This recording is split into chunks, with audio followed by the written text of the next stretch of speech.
Bon matin, chers gens québécois. Voici le résultat de mes glands de chêne rouges qui ont été bouillis dans 3 eaux différentes environ 10 minutes. Et par la suite, je les ai déshydratés à 170 pendant un bon bout, puis je les ai fait torréfier à 200 pendant un autre bon bout. Et le goût est rendu quand même plus intéressant, beaucoup moins, je dirais pas astringent, c'est l'est un peu, mais beaucoup moins amer. Et son odeur sent toujours le sucre d'érable. Et qu'est-ce qui est intéressant, c'est quand tu transformes ça en belle farine. Et là, regardez-moi ça, cette belle poudre-là. Et encore une fois, son odeur est incroyable. Et si ça goûtait ça, ça sent littéralement le sucre à la crème. Donc, c'est quand même très intéressant. Et possiblement, parce que le sucre à la crème, normalement, on le faisait quoi? Je pense qu'on le faisait avec les noisettes. Et le gland peut ressembler un peu à une noisette. J'ai l'impression qu'il doit posséder des constituants qui sont très similaires. Est-ce que ce sont les acides gras? Je ne peux vous dire. Je connais pas assez les noix. Et ça, le chêne rouge, c'est une noix qui est assez raide dans la gueule. Donc, j'ai hâte de faire les tests avec des glands doux, du moins des chênes blancs. Mais j'ai hâte de voir le potentiel de ça mixé en farine. Voir c'est quoi le goût que ça va donner à un pain. Et là, pour venir contrer le petit goût amer qu'on peut avoir à la fin, parce que le premier goût qu'on a est intéressant, vraiment très bon. C'est par la suite que ça se gâche. Mais là, c'est vraiment moins pire. Donc, après l'avoir, si je peux dire, processé dans mes eaux et torréfié, puis déshydraté et torréfié par la suite, je me dis que il y a 2 champignons avec lesquels on pourrait le mélanger qui seraient vraiment intéressants pour venir aider à contrer le goût amer. Mais un en particulier, l'autre, j'ai jamais vraiment testé encore. J'ai fait une épice à crêpe avec. Le premier, c'est nul autre que le petit lactaire à odeur d'érable. Son goût d'érable, le sotolon, la saveur d'érable, qui est le même que dans le fenugrec ou que dans le sirop d'érable, pourrait venir contre-indiquer le côté amer. Et je pourrais mélanger ça avec un sucre d'érable, juste pour m'assurer d'avoir un côté vraiment sucré. Puisque le sotolon retrouvé, ou du moins les molécules retrouvées dans le lactaire à odeur d'érable, je ne dis pas que c'est nécessairement sucré. Quand tu le manges frais, tu le fais cuire dans le beurre, ça goûte sucré. Donc, c'est surtout le goût d'érable qui paraît sucré, mais je peux pas te dire si c'est vraiment sucré. Je me souviens pas d'avoir pris à la poudre et de l'avoir mis sur ma langue.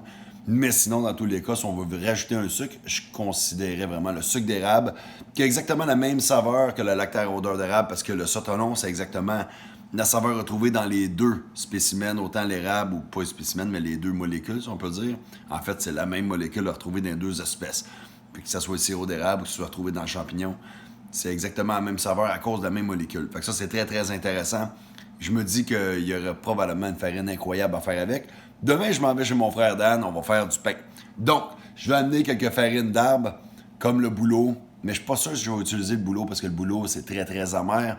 Et là, on a déjà une farine qui est amère. Cependant, la farine de rhizome de quenouille serait très, très, très intéressante. Bref, j'ai quand même pas mal de trucs que je peux choisir. Un autre qui est bien intéressant, c'est l'huile d'odorant. L'huile d'odorant possède de la coumarine. La coumarine, c'est ce qu'on retrouve dans, comment on appelle ça, c'est ce qui rappelle un peu la vanille. Donc, l'herbe au bison ou le foin d'odeur. Sinon, les mélilo blancs. Les mélilo officinales qui, lui, est jaune. C'est la saveur de vanille que souvent on se promène sur les chemins en été, puis là, ça sent comme bon. Puis on trouve pas que c'est nécessairement la vanille, mais c'est une odeur qui peut quand même s'y rapprocher. Et ici, ben, au Québec, dans le monde des PFNL, on dit que c'est notre vanille nordique. Bon, est-ce que c'est exactement comme la vanille? Pas vraiment. Cependant, ça a exactement les mêmes propriétés, que c'est plus une plante qui va être stimulante au niveau circulatoire. Avec pas une plante, mais je veux dire une molécule. Puis je sais pas si c'est vraiment la molécule, il faudrait faire des recherches, mais je crois que oui. Pas 100% sûr, mais on sait que le mélilo, lui, c'est vraiment un vénoprotecteur. C'est une plante qui est bonne pour la circulation du sang, de la lymphe et compagnie dans le corps. Donc, je présume que c'est dû à sa coumarine, mais je ne sais pas, je peux pas vous dire à 100%.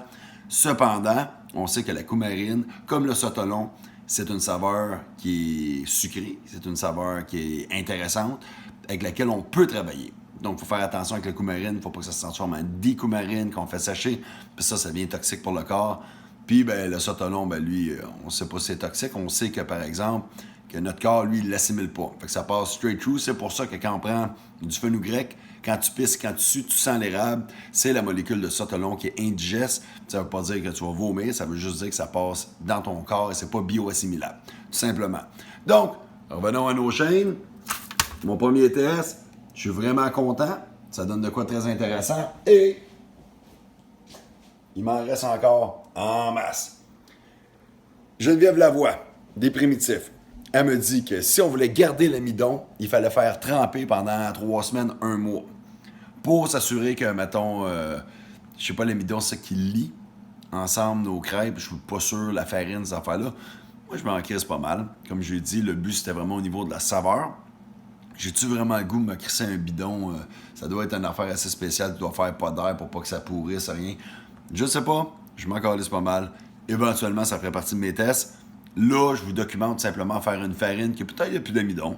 Mais au niveau du goût, commence à être intéressant. Au niveau du goût, vous aimez ça? Juste comme au Gaspésien. Qu'est-ce que tu dis? Donc, ça pour dire que on peut faire de quoi d'assez intéressant avec cette ressource-là. Il va rester à la travailler et la mettre en épices ou plutôt la mettre en farine pour faire des crêpes, pour faire du pain. Et demain sera la première shot que moi et mon frère Dan allons essayer de faire de quoi avec ça. J'y vois un bon potentiel, mais là, je suis vraiment plus excité d'aller chercher des glands de chêne doux ou des glands doux de chêne blanc. Plus ça. Mon chum Nérizio me dit qu'il m'en apporterait un sac qui s'en vient en fin de semaine. J'ai une formation ici chez moi, ça devrait être assez hot. Puis, je vais regarder si je suis pas capable de faire un pain pour faire le test, pour faire goûter à mes clients et à mon monde, faire un petit pain cuit sur le feu. Ça serait bien intéressant. Puis, je pourrais même faire des crêpes si ça me tente, avec des champignons qu'on va faire venir dans la poêle et on va faire sur le feu. Ça devrait être quand même très cool. Donc, je fais mes tests, je fais découvrir à mes clients, je fais découvrir à vous, les fans, puis le monde qui suit les vidéos. Ça devrait être intéressant. Moi, c'est la première fois que je travaille avec ça. Il y a tellement de ressources avec lesquelles j'ai travaillé, puis une année, ben là, tu as choisi des nouvelles qui sont des vieilles, finalement. Il y a beaucoup de monde qui ont déjà travaillé. Donc, si ça vous intéresse, regardez, il y a du monde, des acteurs de PFNL au Québec, qui travaillent la farine de chêne rouge, de chêne blanc, de chêne bicolore, de chêne agro-fruits. La farine de chêne, tout simplement. Puis en plus, on pourrait prendre ça pour substituer notre café. Donc, à suivre. Je sais que mon boulot blanc, moi, je le mets avec mon café. Puis ça lui donne un goût un peu plus boisé. Vu que c'est bien amer, c'est intéressant, le café, c'est amer. Donc, j'imagine que la farine, comme ça, ou même si on pourrait le casser plus grossièrement, puis on pourrait faire les ambroisies, justement, mais pour les ambroisies, il faut parler avec Yvan Perrault. Lui, il se connaît d'autant plus, parce que moi, les ambroisies, j'en ai jamais fait. Ceci étant dit, je vais me prendre une gorgée de café. Et je vais vous souhaiter bonne journée. Fuck me.